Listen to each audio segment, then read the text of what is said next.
Hello guys, welcome to the CA concern running classes. आज हम शुरू करने जा रहे हैं एक नई सीरीज जिसमें हम आपको आपका सेट सी आईबीसी पेपर नंबर 4 करा रहे हैं। So let's begin.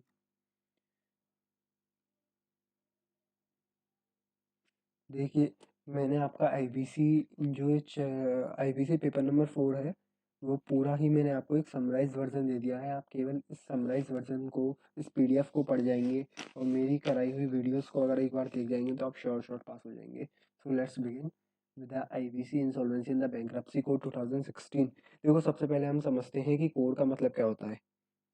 अभी तक हम जो भी पढ़ते हुए आए हैं, हम पढ़ रहे हैं कि companies act, Indian contract act, अब तक हमने सारे एक्ट वगैरह के बारे में पढ़ा है, लेकिन हमने कभी भी कोड को नहीं पढ़ा। कोड का मतलब क्या होता है सबसे पहले समझते हैं। देखो, काफ़ी सारे जब हमारे एक्ट होते हैं, जैसे एक्ट 1, एक्ट 2, ऐसे काफ़ी सारे एक्ट होते हैं। आपने देखा होगा एक ही चीज़ को लेके, जैसे कि हमारी इंसॉल्वेंसी को ही लेके काफ़ी सारे एक्ट बने हुए हैं, जैसे कि सरफारीज एक्ट है, तो सरफारी एक्ट 2002 का एक्ट है। ऐसे काफ़ी सारे एक्ट बने हुए हैं, लेकिन कोई एक्ट किसी चीज़ के बारे में बात करता है, कोई एक्ट किसी चीज़, जैसे कि इंसॉल्वेंसी के बारे में एक एक्ट कह रहा है कि इसको इंसॉल्वेंसी स्टेज में चला गया है, दूसरा एक्ट कह रहा है कि वो इंसॉल्वेंसी स्टेज में नहीं जा रहा अभी।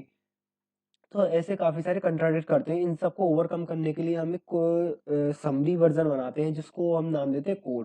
मतलब कोड बेसिकली होता क्या है कि काफ़ी सारे एक्टों से हम जो उनका क्रक्स होता है वो उठाते हैं और उसको एक सिस्टमेटिक मैनर में लिखते हैं, उसको हम कोड कहते हैं। तो वो सबसे पहले अब हम बात करते हैं difference between the bankruptcy and the liquidation. देखो, आपने देखा होगा कि लोग कहते हैं कि ये बैंकरप्ट हो गया, ये कंपनी लिक्विडेशन में चली गई, तो इसका बेसिकली मतलब क्या होता है।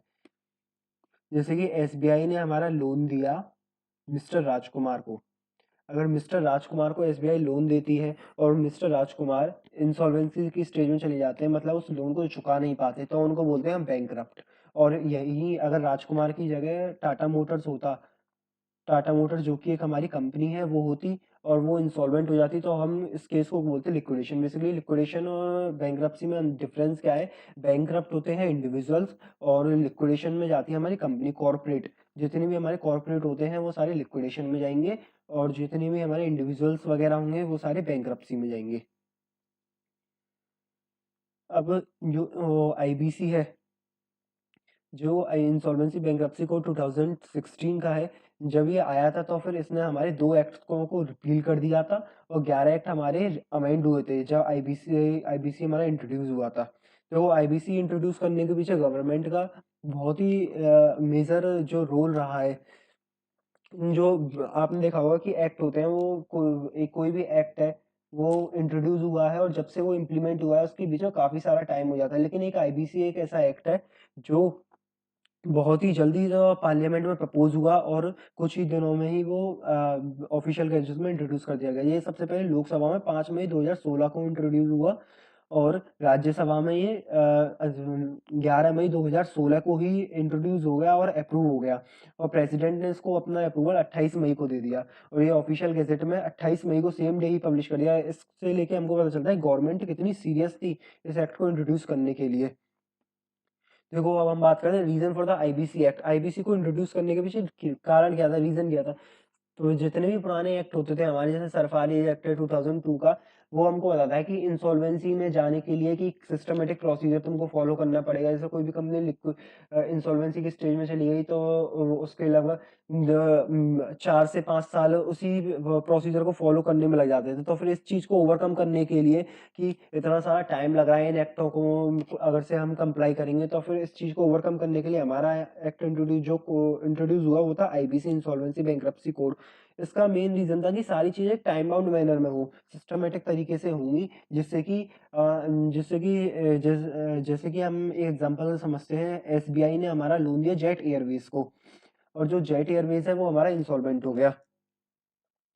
जेट एयरवेज जब हमारा इंसॉल्वेंट हो गया तो एसबीआई ने केस फाइल कर दिया जेट एयरवेज के अगेंस्ट, लेकिन एसबीआई है उस केस को लड़ते प्रोसीडिंग्स गोइंग ऑन हो रही है। कभी 4 साल में वो केस खत्म नहीं हो पा रहा है, 4 से लेके 5 साल, 10 साल, 6 साल वो केस चलता ही जा रहा है, पता ही नहीं चल रहा। लेकिन इस चीज को ओवरकम करने के लिए हमारा आईबीसी कोड आया। आईबीसी कोड ने सारी चीज़ें हमारी टाइम बाउंड मैनर में कर दी कि अगर आपकी कंपनी इंसॉल्वेंस होके अगर उसमें लिक्विडेशन की स्टेज में भी जा रही है तो उसका जो टाइम है कि विद इन द 180 डेज में ही वो कंप्लीट होना चाहिए, सारी चीज़ें उसने टाइम बाउंड फिक्स कर दी है। जो हमारा एसबीआई था, अब इस हिसाब से हमारे अगर पुराने एक्टों के हिसाब से चलते तो इनके जितने भी बैंक थे इनके एनपीएस बड़े इंक्रीज होने लगे, नॉन परफॉर्मिंग एसेट इंक्रीज होने लग गई थी। इसी चीज़ को ओवरकम करने के लिए हमारा आईबीसी इंट्रोड्यूस हुआ, जिससे कि सारी चीज़ें टाइम बाउंड मैनर में हो। पर्पस क्या था इसका आईबीसी एक्ट का कि जितने भी सारे ये एक्ट हैं इंसॉल्वेंसी से लेके इन सबको कंसोलिडेट करे, टाइम बाउंड मैनर में सारी चीज़ें होनी चाहिए। एस्टेब्लिश इसमें एस्टेब्लिश किया गया हमारा insolvency and bankruptcy board of India को, आईबीबीआई को हमारा इंट्रोड्यूस किया गया। जैसे कि हमारा सेबी एक्ट होता है उसके अंदर हमारा एक बोर्ड बना है security exchange board of India, वो सारी चीज़ें रेगुलेट करता है सिक्योरिटी मार्केट से रिलेटेड। वैसे ही इंसॉल्वेंसी को वो रेगुलेट करने के लिए, इंसॉल्वेंसी वाली चीज़ों को सारी मॉनिटर करने के लिए, गवर्नेंस करने के लिए जो हमारा बोर्ड बना था वो था insolvency and bankruptcy board of India. अब जो आईबीसी है हमारा, आईबीसी एक्ट को या कोड को समझने के लिए सबसे पहले मैंने आपको इसको 5 पार्टों में डिवाइड किया है। सबसे पहला आता है तुम्हारा प्रिलिमिनरी सेक्शन, सेकंड आएगा insolvency and resolution process for corporates, third आएगा IRB process for firms and individual, fourth है रेगुलेशंस और फिफ्थ है मिसलेनियस। एक ब्रीफ इंट्रोडक्शन में दे रहा हूँ। प्रिलिमिनरी सेक्शंस में हमारे आते हैं सेक्शन 1, 2 एंड 3। सेक्शन 1 हमारा क्या बात कर, सेक्शन 1 हमारा बात कर शॉर्ट टाइटल की। शॉर्ट टाइटल क्या है, insolvency and bankruptcy code of India 2016। Second हमारा बात करता है, जो हमारा सेकंड सेक्शन है वो और काफी सारे एक्टों में सेकंड सेक्शन वो डेफिनेशन सेक्शन होता है, बट इस कोड में जो सेकंड सेक्शन है वो हमारी बात करता है इसकी एप्लीकेबिलिटी की कि आईबीसी कब एप्लीकेबल है, आईबीसी होल ऑफ इंडिया को एप्लीकेबल है। जो थर्ड सेक्शन है वो हमारा डेफिनेशन सेक्शन है। ये मैं आपको ब्रीफ इंट्रोडक्शन दे रहा हूँ। अब पार्ट सेकंड में हम बात करेंगे, जो पार्ट सेकंड है आईबीसी का, इसमें हम बात करते हैं IRP process for the corporate. जो कॉर्पोरेट पर्सन होते हैं जैसे कि कंपनीज होती हैं, तो लिमिटेड लाइबिलिटी पार्टनरशिप है वो भी इसमें कंपनीज की डेफिनेशन में आता है। For the purpose of IBC code उनके लिए इंसॉल्वेंसी का प्रोसेस क्या होगा, ये सारी चीज हम पार्ट सेकंड में पढ़ेंगे। और पार्ट थर्ड में से फर्म और इंडिविजुअल्स हैं जो कि तुम्हारे बैंकरप्ट हो जाते हैं, उनका प्रोसेस है।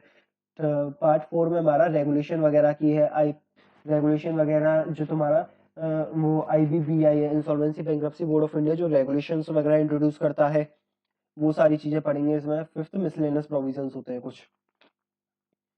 4 पिलर हैं जो हमारे आईबीसी एक्ट के, आईबीसी एक्ट के 4 पिलर। सबसे मेन चीजें इसमें क्या क्या है, सारी चीजें किसके रिवॉल्व अराउंड घूमेंगी। देखो सबसे पहले इंसॉल्वेंसी प्रोफेशनल आईपीए के बारे में, इंसॉल्वेंसी प्रोफेशनल एजेंसीज, ये इंसॉल्वेंसी प्रोफेशनल के बारे में आपको पता चलेगा। आईबीबीआई जो मैंने अभी बताया था, insolvency bankruptcy board of India है ये हमारा।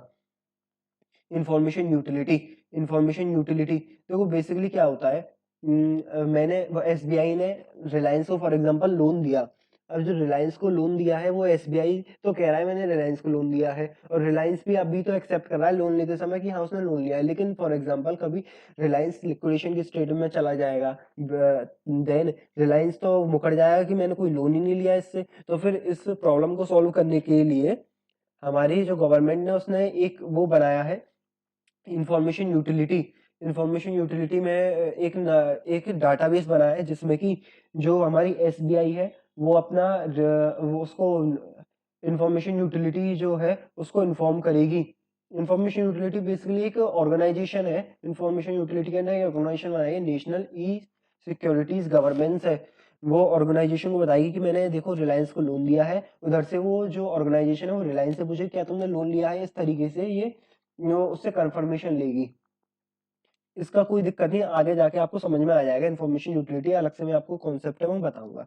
Educating authority, educating authority, educating authority मतलब एक ऐसी ऑथोरिटी जो इस पूरे प्रोसेस को गवर्न करेगी, इंसॉल्वेंसी के प्रोसेस को। इन केस ऑफ कॉर्पोरेट्स जो हम बात कर रहे थे, जो हमने बात की थी पार्ट 2 में, देखिए इधर जो हमने पार्ट 2 में बात करी है insolvency resolution process for corporate. Corporate के लिए जो हमारी एजुकेटिंग ऑथोरिटी होगी वो एनसीएलटी होगी, और जो हमारी इंडिविजुअल्स या फर्म के लिए एजुकेटिंग ऑथोरिटी होगी वो हमारी होगी डेब्ट रिकवरी ट्रिब्यूनल। ठीक है, फिर हम बात करते हैं देखो एसबीआई की।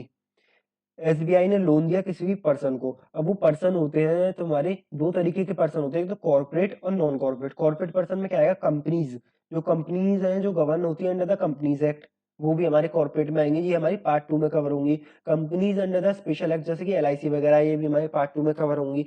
बॉडी कॉर्पोरेट वगैरह है, जैसे हमारे बॉडी कॉर्पोरेट वगैरह है, वो सारे भी कॉर्पोरेट में कवर होंगे। और एलएलपी, एलएलपी का सबसे बड़ा ध्यान रखना कि लिमिटेड लायबिलिटी पार्टनरशिप को भी इसमें कॉर्पोरेट की डेफिनेशन में हमने लिया है।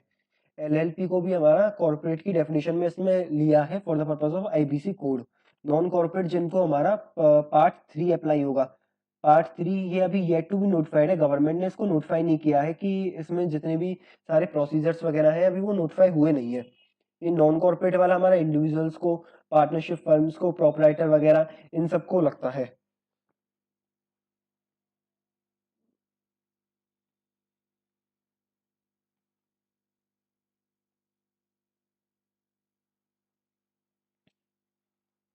फिर हम बात करते हैं, देखो एसबीआई ने लोन दिया कॉर्पोरेट डेटर को। जो एसबीआई लोन दे रही है वो किसी, जैसे जैसे corporate debtor for example jet Airways को उसने लोन दिया, जेट एयरवेज ने मान लो डिफॉल्ट कर दिया, तो जेट जो एसबीआई है वो किसके पास जाएगी, वो जाएगी एजुकेटिंग अथॉरिटी, क्योंकि ये कॉर्पोरेट डेटर है। इस केस में एजुकेटिंग अथॉरिटी होगी NCLT, national company law tribunal. फिर हम सीआईआरपी की बात करते हैं। तो सीआईआरपी क्या होता है, कॉर्पोरेट इंसॉल्वेंसी रिजोल्यूशन प्रोसेस होता है सीआईआरपी प्रोसेस। सीआईआरपी, देखो सीआईआरपी प्रोसेस के बारे में इंसॉल्वेंसी बैंक्रप्सी कोड में लिखा हुआ है, ये प्रोसेस हमारा with in the period of 180 days complete होना चाहिए। जो सीआईआरपी का प्रोसेस है वो 180 डेज के अंदर अंदर कंप्लीट होना जरूरी है, ऐसा हमारा आईबीसी कोड में लिखा हुआ है। तो देखो अब हमने बात करी थी insolvency bankruptcy board of India की, आईबीपीआई की। आईबीपीआई का बेसिकली जो सीआईआरपी प्रोसेस है उसमें रूल क्या होता है, ये हमारे रिकमेंड करती है इंसॉल्वेंसी रिजोल्यूशन प्रोफेशनल्स को, आईआरपीस को ये रिकमेंड करती है। ये रिकमेंड करती है हमारे IRPs within a period of 10 days. कोई नहीं, आगे आपको पता चलेगा। जो आईबीपीआई है, जैसे किसी भी पर्सन को अपना आईआरपी बनना है, जैसे कोई भी सीए, सीएस, सीएमए होते हैं, कोई भी लॉ प्रैक्टिस होता है, उसको अपना सीआईआरपी के लिए रजिस्ट्रेशन कराना होता है। तो फिर जो आईबीपीआई है इसकी 3 एजेंसीज होती हैं। आईसीएआई ने भी एक अपनी वो बना रखी है इंसॉल्वेंसी रिजोल्यूशन प्रोफेशनल की, एक इसकी एजेंसी है। ऐसे ही आईसीएमए की एक एजेंसी है, ऐसे ही आईसीएसआई की है। ये 3 एजेंसीज हैं, मैं अभी आपको दिखाता हूँ।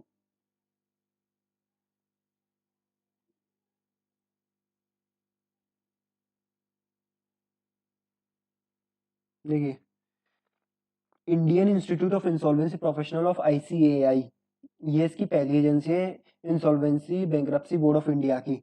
ICSI, institute of insolvency professional, insolvency professional agency of institute of cost accountant of India, ये तीनों इसकी एजेंसीज हैं। अगर किसी भी प्रोफेशनल को अपना रजिस्ट्रेशन कराना है as IRP, insolvency resolution professional, तो इन 3 एजेंसीज से वो कांटेक्ट करेगा। इनका एग्जाम होता है, उस एग्जाम को क्लियर करने के बाद वो अपना आईबीबीआई में रजिस्टर हो सकता है।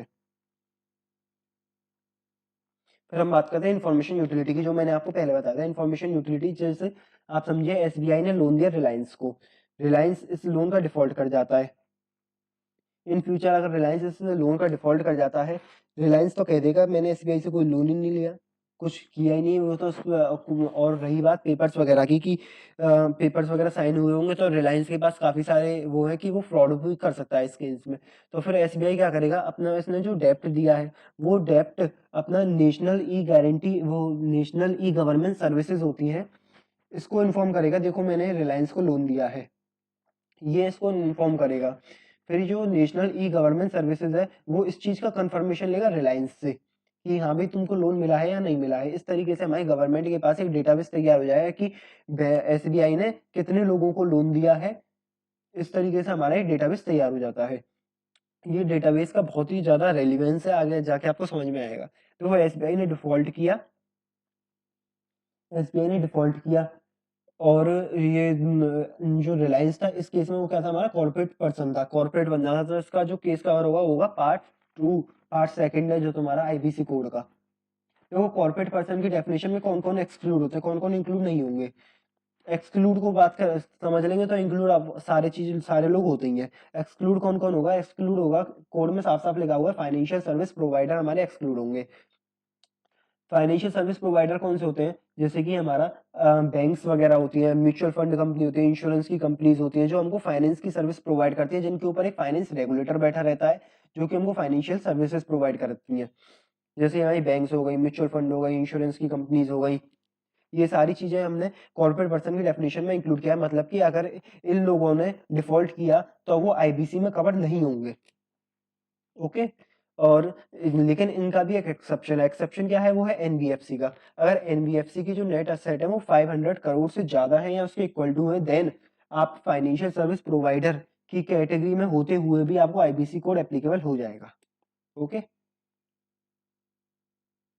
तो मैंने कुछ एग्जांपल लिखे हैं जिससे आपको समझ में आएगा। एसबीआई ने लोन दिया बैंक ऑफ इंडिया को, ये हमारा आईबीसी में कवर नहीं होगा। आईबीसी में कवर क्यों नहीं होगा? क्योंकि ये वो बैंक ऑफ इंडिया हमारी फाइनेंशियल सर्विस प्रोवाइडर है।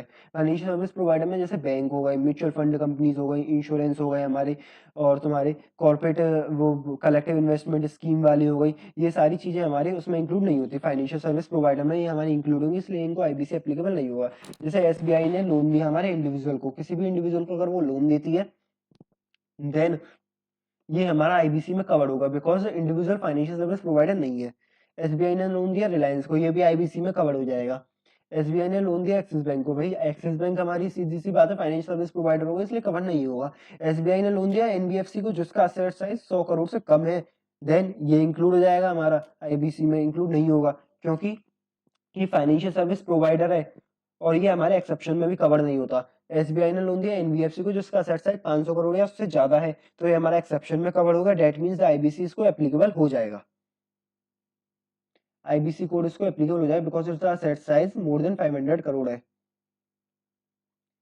सेक्शन 1 की मैंने जैसे आपको बताया कि सेक्शन 1 क्या कहता है? हमारा शॉर्ट टाइटल, शॉर्ट टाइटल की बात करता है। शॉर्ट टाइटल क्या है इसका? Insolvency and bankruptcy code 2016। Section 2 हमारा किसकी बात करता है? एप्लीकेबल। ये कोड किसको एप्लीकेबल? ये code applicable whole of India को। सेक्शन 3 हमारा डेफिनेशन सेक्शन है, जो कि हमारी बात करता है, जो डेफिनेशन इसमें दी गई है, जो कि हमारी पार्ट 2 पार्ट 3 सारे पूरे जितने भी सेक्शन है उसको अप्लाई होंगी वो सारी डेफिनेशंस। सेक्शन 4 क्या बात करता है हमारी? सेक्शन 4 बात कर रहा है हमारी क्रेडिटर है, जो क्रेडिटर जिसने लोन दिया, जैसे टाटा मोटर्स को लोन दिया, तो ये क्रेडिटर दो टाइप के होते हैं।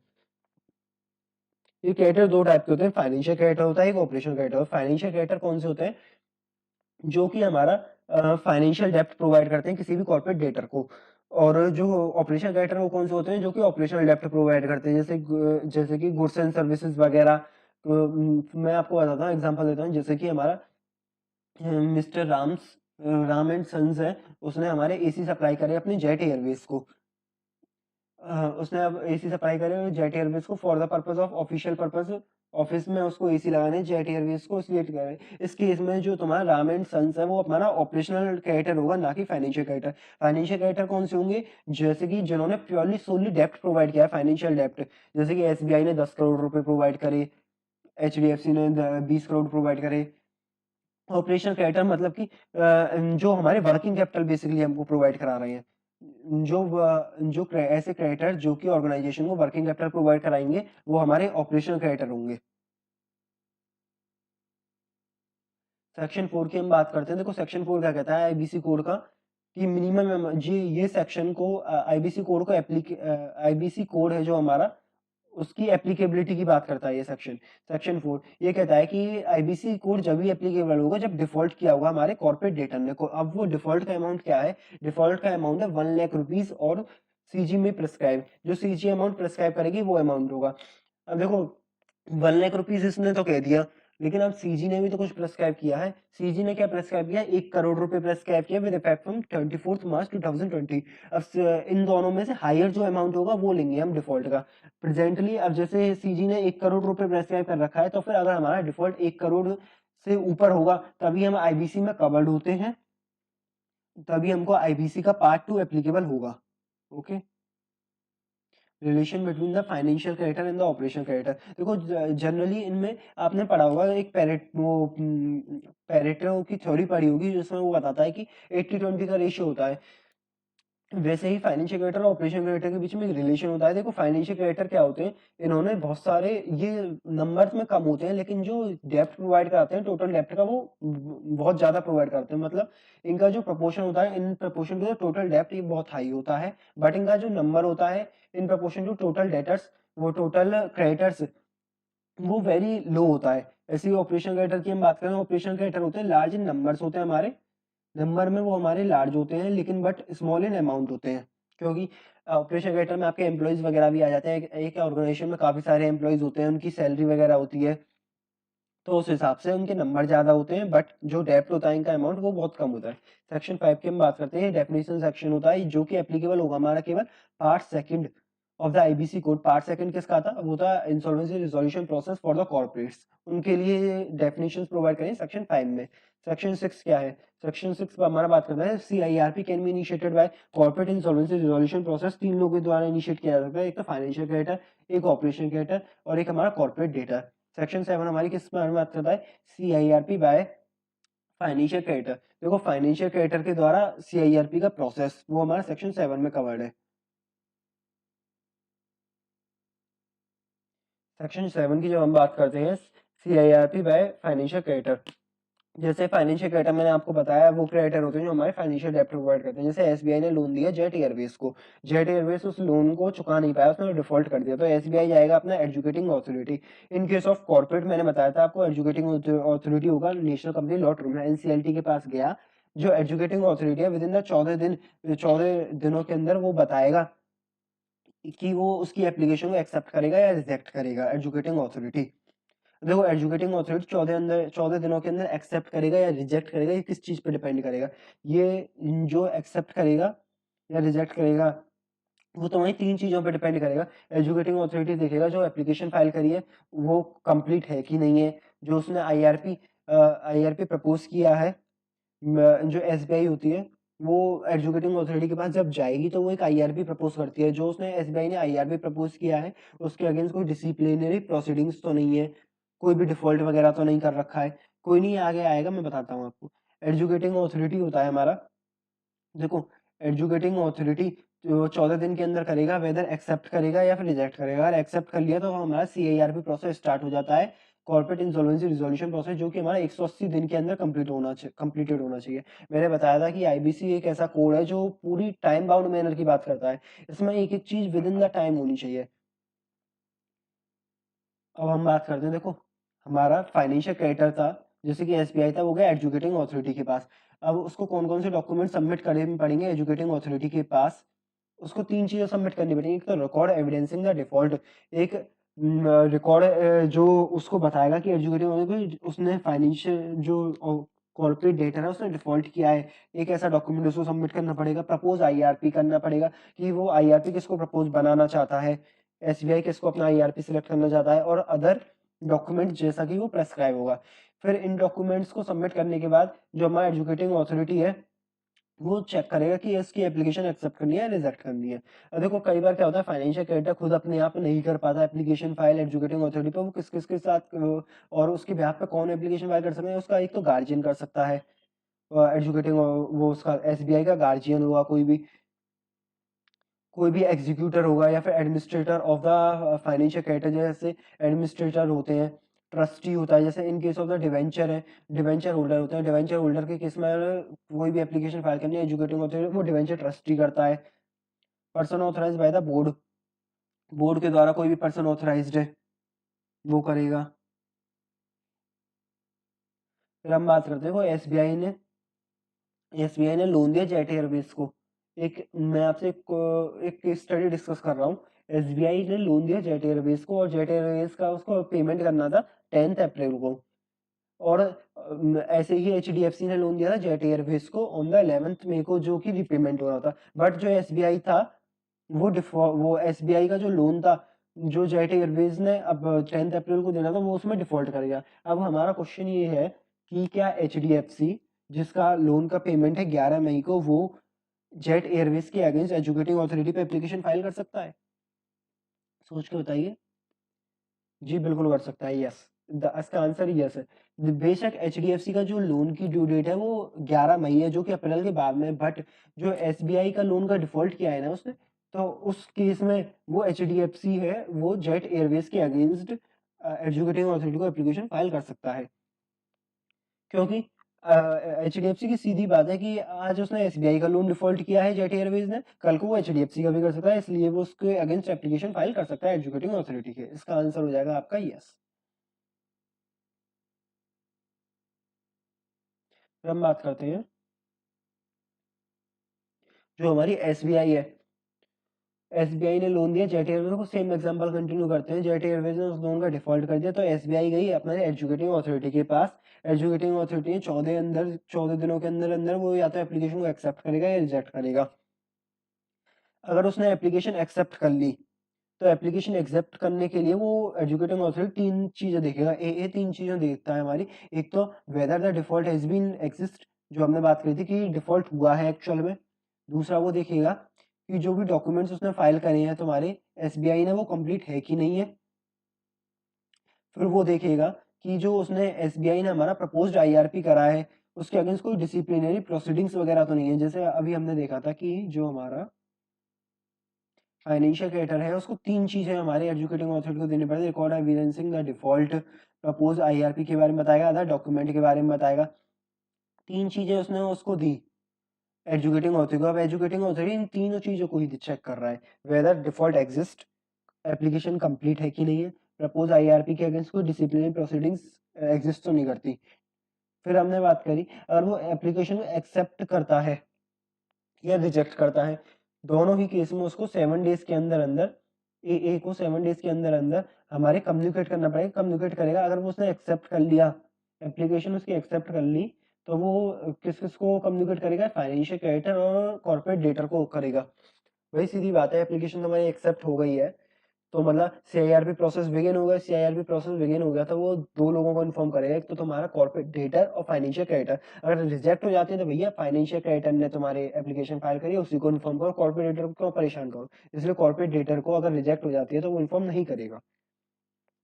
फिर हमने बात करी है कि अगर जो एजुकेटिंग अथॉरिटी है वो एप्लीकेशन को रिजेक्ट करा on the basis because application complete नहीं थी, तो फिर जो एजुकेटिंग अथॉरिटी है सोली बिकॉज वो कंप्लीट नहीं थी इसलिए अगर वो रिजेक्ट करता है, then in such a case वो 7 दिनों का टाइम देगा उसको, फाइनेंशियल क्रेडिटर को, भैया अपनी एप्लीकेशन है उसको, तुम्हारी एप्लीकेशन को चीज मिसिंग है, उस मिसिंग डिटेल को पूरा कर लाओ, देन वो अपनी एप्लीकेशन को एक्सेप्ट कर देगा।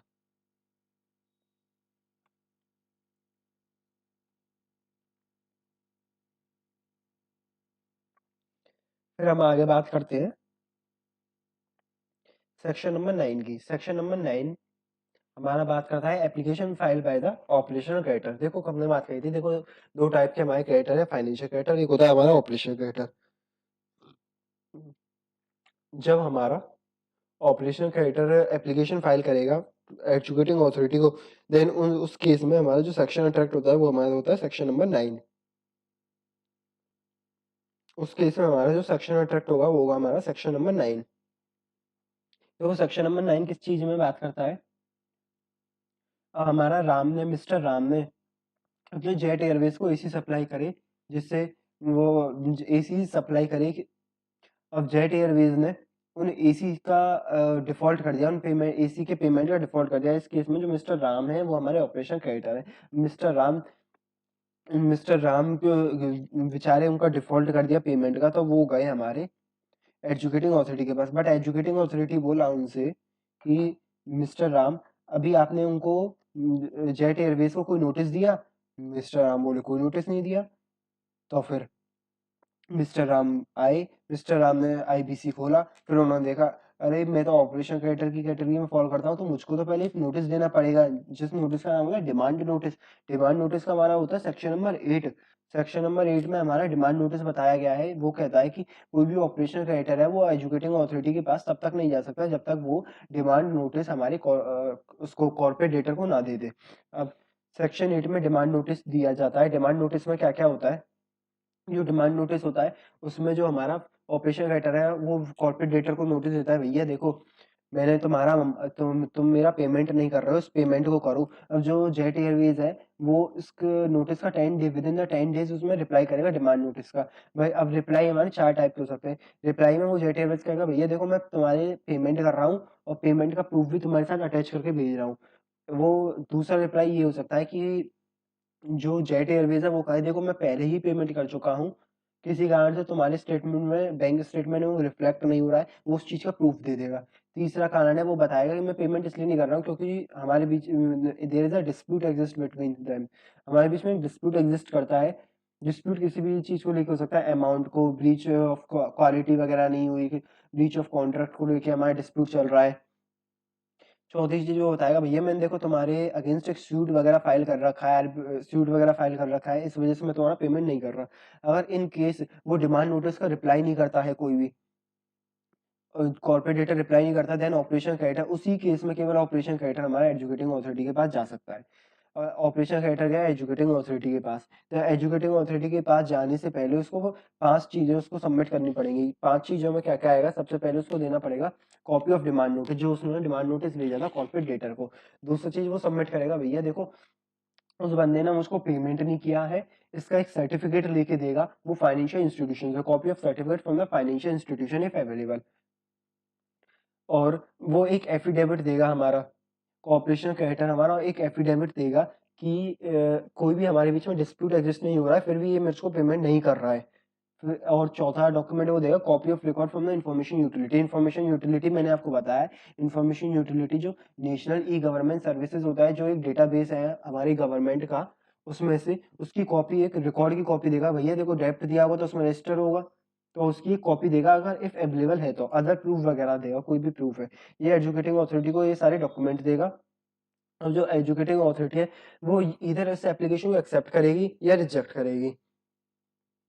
अब एक्सेप्ट करे या रिजेक्ट करे ये किस चीज पे डिपेंड करता है, ये 5 चीजों पे डिपेंड करता है। वही 5 चीजें देखो, सबसे पहले एप्लीकेशन वेदर कंप्लीट है या नहीं है। दूसरा जो उन्होंने आईआरपी प्रपोज किया है वो उसके अगेंस्ट कोई भी डिसिप्लिनरी प्रोसीडिंग्स नहीं होनी चाहिए।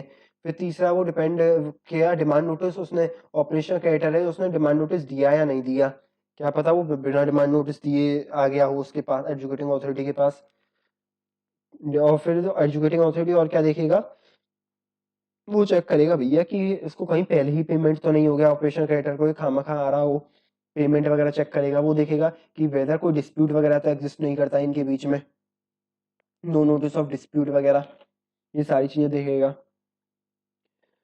अगर वो इन सारी चीजों से सेटिस्फाई हो जाएगा देन एप्लीकेशन एक्सेप्ट हो जाएगी। एप्लीकेशन एक्सेप्ट हो जाएगी फिर सीआईआरपी प्रोसेस बिगिन हो जाएगा। सीआईआरपी प्रोसेस बिगिन हो जाएगा तो with in a period of 180 days complete होना चाहिए। सेक्शन 10 की बात करते हैं।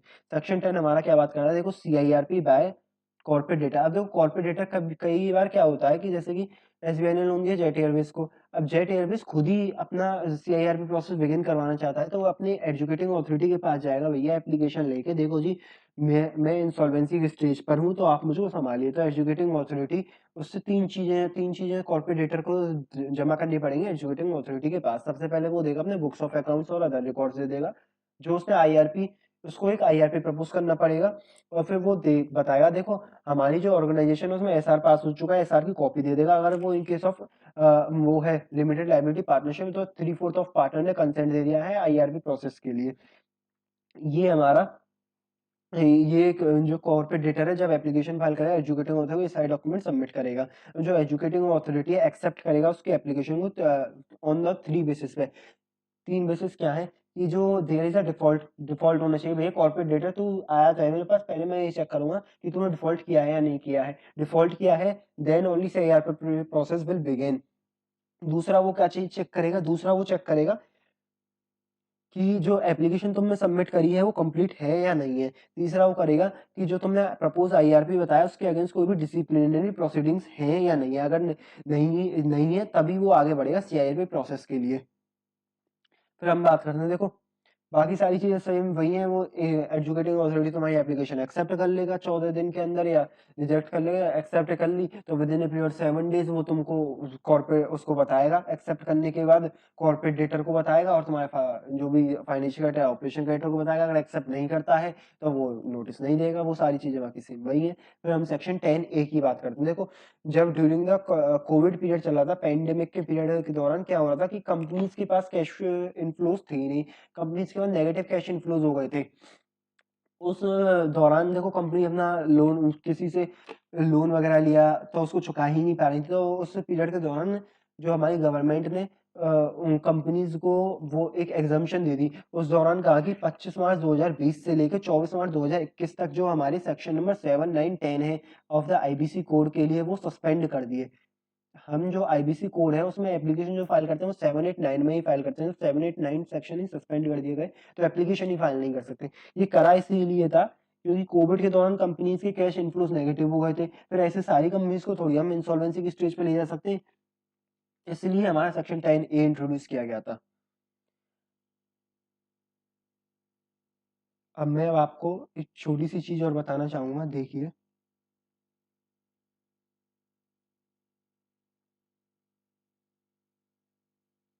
ब्रीफ समरी में आपको बताता हूँ इस पूरे सेक्शनों की, जो जब अभी तक मैंने जो भी पढ़ाया है आपको। मैं एक समरी के मैं आपको डिस्क्राइब करता हूँ। देखो, फाइनेंशियल क्रेडिटर है और ये है हमारा कॉर्पोरेट डेटर। कॉर्पोरेट डेटर ने डिफॉल्ट किया, कॉर्पोरेट डेटर ने डिफॉल्ट किया तो फाइनेंशियल क्रेडिटर रोता रोता गया अपना एजुकेटिंग अथॉरिटी के पास। एजुकेटिंग अथॉरिटी को उसने एप्लीकेशन सबमिट करी, जिसमें उसने 3 चीजें बताई। 3 चीजें उसने थी। रिकॉर्ड बताया, रिकॉर्ड जो कि हमारा एविडेंस कर रहा है कि डिफॉल्ट हुआ है। दूसरी चीज उसने दी, प्रपोज आईआरपी के बारे में बताया।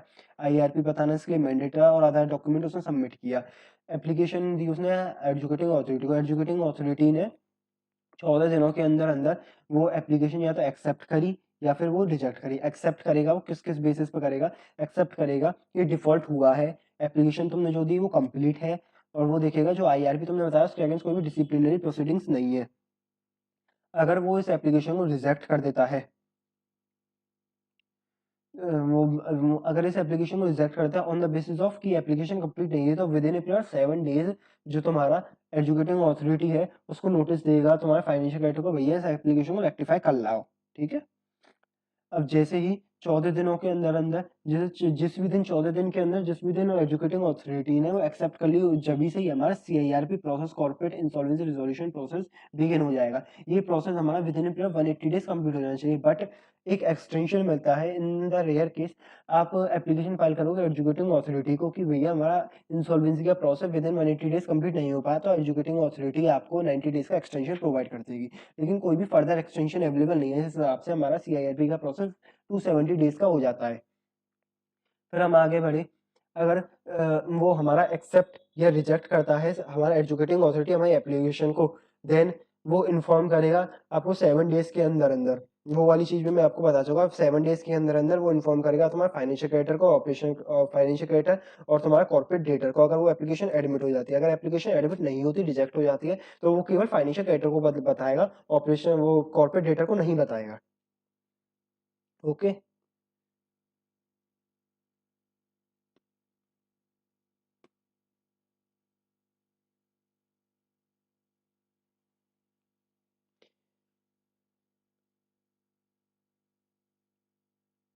ऐसे ही आप एक सेक्शन 9 है, सेक्शन 9 में एक ये चीज देख लीजिए, जो कि हमारी एप्लीकेशन फाइल की जाती है हमारी ऑपरेशन क्रेडिटर के द्वारा। उसमें हमारा जो ऑपरेशन क्रेडिटर है वो ये सारी चीजें एजुकेटिंग अथॉरिटी को देता है, और एजुकेटिंग अथॉरिटी इन सारी चीजों को वेरीफाई करता है, देन एक्सेप्ट करता है और रिजेक्ट करता है। वो क्या क्या देता है हमारा ऑपरेशन क्रेडिटर? वो देता है डिमांड नोटिस, देता है अपना डिमांड नोटिस की कॉपी भेजेगा एजुकेटिंग अथॉरिटी को।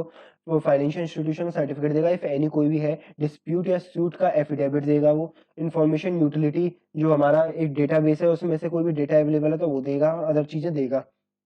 आईआरपी हमेशा याद रखना, ऑपरेशन क्रेडिटर के केस में आईआरपी प्रपोज करना ऑप्शनल होता है।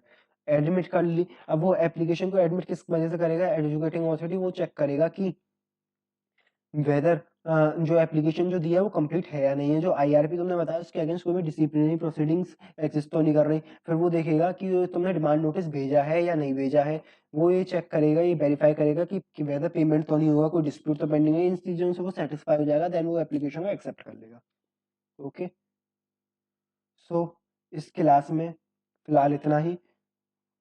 मिलते हैं अपनी नेक्स्ट क्लास में। Thank you and have a nice day.